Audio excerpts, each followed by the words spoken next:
Dizem que quanto maior e mais pulverizada a estrutura de uma empresa, menores são as janelas para inovação. Fato ou mito? Eu acho que tende a ser um mito. E a gente corre um risco disso ser uma grande desculpa na empresa, sabe? É pela minha experiência, né? Pelo que eu tenho vivido lá como executivo, consultor, conselheiro, tal, e com grandes empresas, né? Claro que pode ser mais difícil para a grande empresa inovar, né?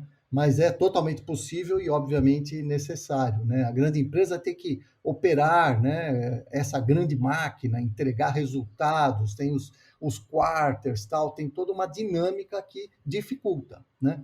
Mas também a grande empresa tem algumas características super favoráveis para a inovação, né? E ela não pode deixar de aproveitar essas características, né?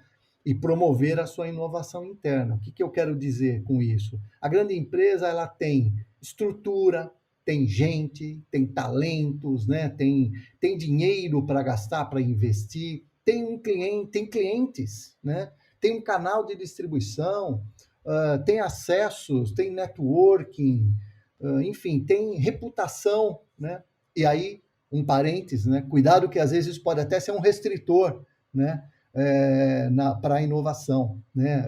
Não posso destruir a minha reputação, logo eu inovo menos, né? Mas a grande empresa, enfim, ela tem essas características que ajudam a promover a inovação. Tem dinheiro, né? Pode até fazer algumas besteiras, gastar algum dinheiro, isso não afeta o seu fluxo de caixa sensivelmente, né?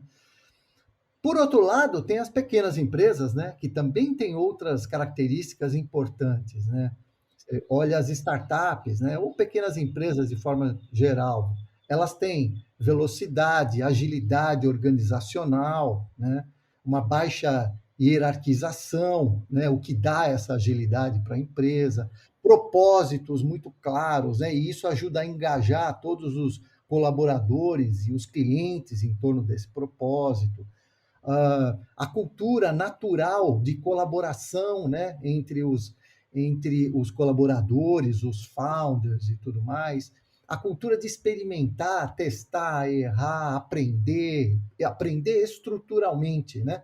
Eu cometo um erro, aprendo e a empresa inteira aprende, né? E não cometeremos mais esse erro, né? Tem um mindset disruptivo, né? Ousada, né? Tudo dá para fazer, enfim, o rico dessa história, grande e pequena empresa, né, é quando elas trabalham juntas, de forma colaborativa, né, sabe? Por isso que a gente vê tanto, né, o crescimento das corporate venture capital, né? Cada vez mais. A gente teve um crescimento aí em 2021 de mais de 150%, né? Em 2020 a gente investia no mundo 70 bilhões, né, de dólares em CVC. Em 2021 investimos 170 bilhões. Então, é muito dinheiro envolvido. As empresas aprenderam, entendem que essa colaboração, né, grande empresa com startups, é o que ajuda, é o que acelera a sua inovação, né? Uhum. E aí, Renato, Ricardo, como que vocês veem aí essa questão? Eu acho, bom, o Ítalo deu uma aula pra gente aqui, né? Mas eu acho que o que eu vejo ainda muito tem uma questão muito forte de cultura da empresa, né? Eu acho que a cultura é um pilar aí que, que segura ou alavanca nesse tema inovação, né? Então não adianta muito, às vezes, principalmente em empresa grande, você ter iniciativas num nível mais intermediário de querer propor algumas coisas, porque você precisa de tudo isso que o Ítalo falou, você precisa de dinheiro, você precisa de apoio, você precisa de outras áreas, você precisa de uma série de coisas. E se a empresa não tem essa cultura de inovar, você não vai dificilmente ter esse patrocínio. E aí acho que isso também é indiferente do tamanho da empresa, né? Isso, tanto a empresa grande quanto a pequena pode sofrer do mesmo mal quando você precisa quando é a cultura, né, que é o restritor.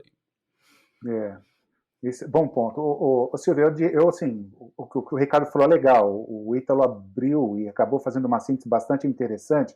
Então, eu vou ser breve nesse ponto aqui, mas eu resumiria esses pontos todos, que eu logo, né, concordo de saída, numa linha de que a cultura da inovação, ela é ou a âncora ou o motor do processo de inovar. E repara bem, a cultura de inovação, como se trata de algo cultural, é complexo demais.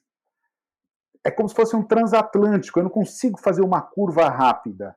Então é relevantíssimo ficar de olho na cultura organizacional, significa que não é departamental, setorial ali, para que a empresa deixe de se arrastar com tudo aquilo que ela tem feito e se ancorar no fundo e comece a usar o tema com um processo evolutivo, mas com velocidade, com dinamismo, com agilidade, mas método ágil mesmo, né? Não é só discursar agilidade e ter uma cobrança exaustiva sobre o não erro, erro zero. Então, essas coisas relativas à cultura organizacional que ambos falaram, o Ricardo e o Ítalo, eu assino embaixo aí.